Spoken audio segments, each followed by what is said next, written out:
His car was still running. The headlights pierced the night. The driver door swung open, but he was gone.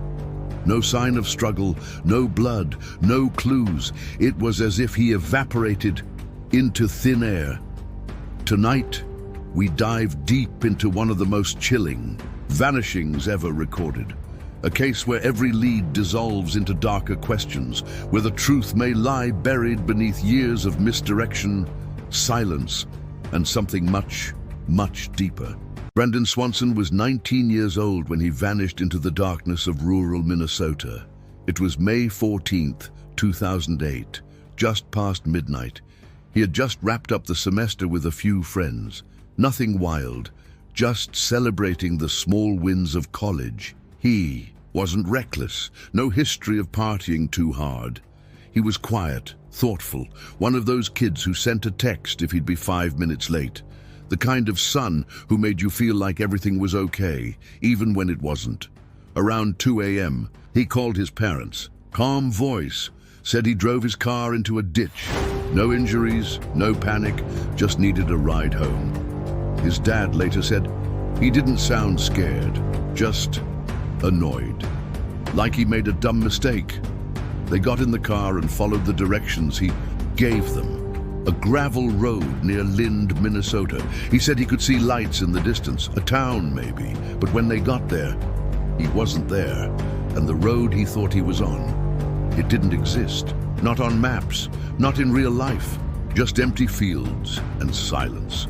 What started as a late-night rescue quickly turned into something else, something they couldn't explain. That was the first red flag. But it wouldn't be the last. Brandon stayed on the phone with his parents for nearly 47 minutes as they tried to find him. He said he could see lights in the distance, maybe a town. He kept walking toward them. Every few minutes he'd say, "I think I see you. Flash your lights." But no one saw him, and he didn't see them either. His mom later said, "It felt like we were in the same world, but on two completely different maps." He mentioned passing fences, hearing running water, even stumbling at one point. They stayed on the call, guiding him, trying to coordinate, but it was like chasing a ghost in real time. Then suddenly, he shouted. There was a startled, "Oh, shh!" and the line went dead. They tried calling back over and over, straight to voicemail. No background noise, no rustling, no goodbye, just silence. And here's the chilling part. They were close. His parents had unknowingly driven within just a few hundred feet of him, close enough to reach him, but somehow they didn't. The moment the call ended, Brandon's parents called 911. Search teams were dispatched before sunrise. Bloodhounds, helicopters, volunteers sweeping fields with flashlights. The dogs tracked Brandon's scent away from the car, across gravel roads and brush, toward a riverbank, and then nothing, no splash, no footprints, no scent continuing past that spot. The dogs circled, confused. They brought in cadaver dogs.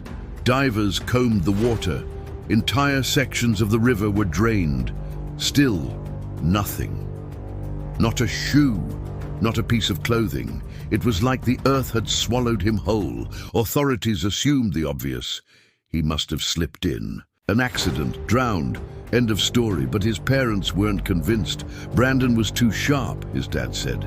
If he knew there was water, he'd avoid it. There were no skid marks, no struggle, no dropped phone, just a vanishing. Pointy, and then a strange twist. A local farmer later claimed he saw someone that night, a young man, walking along a remote road, soaked up to the knees, silent, pale, staring straight ahead. By the time anyone responded, he was gone, disappeared. Into the dark. Was it Brandon, or was someone else out there that night watching him? Was Brandon ever where he said he was? Or was he disoriented, lost in the dark, or worse, was someone else guiding him there? His final words echo like a ghost in his parents' minds. "Oh, shh!" Sudden, jarring, a moment of fear, panic, confrontation, realization no one knows. His father's voice trembled in interviews. It was like a wall went up. We never heard from him again. They've replayed that call hundreds of times, paused it, enhanced it, listened in silence. Was there something in the background, a breath, a second voice, a footstep? But there's nothing, just static, and the sound of time slipping away. Brandon didn't just vanish. He left behind a vacuum of logic, of answers, of hope. His room stayed untouched for years. His toothbrush, his clothes, the bed neatly made, frozen in time. Some believe he faked his death. Others say he witnessed something he wasn't supposed to see. A cover-up, a rural crime, a secret buried in the cornfields. And then there are the theories that stretch beyond reason. Time slips, interdimensional portals, shadow people, stories whispered in forums late at night, because the deeper you dig, the more the ground shifts, the less sense it makes, and the tighter it grips you. So what really happened to Brandon Swanson? A simple accident in the dark, a misstep on uneven ground, or something much more elusive? The official story faded fast. Another cold case archived in a rural county file. But Brandon's parents never gave up. They drove those roads every week, put up flyers long after the world stopped paying attention. They became the experts police ignored. His mother once said, "There's a hole in our lives that never closes. You learn to walk around it, but it's always there." Some say he fell into the river and was carried away, but rivers give things back. They don't stay silent for this long. Others believe Brandon ran into something, or someone, a secret, a wrong place at the wrong time, or maybe the perfect place for someone who didn't want him found. One chilling Reddit theory suggests Brandon never left the call, that he was taken mid-sentence, and what his parents heard was his final moment live. It's been over a decade. No body, no wallet, no phone, just a family holding on to echoes, and a community with too many questions and no one willing to answer.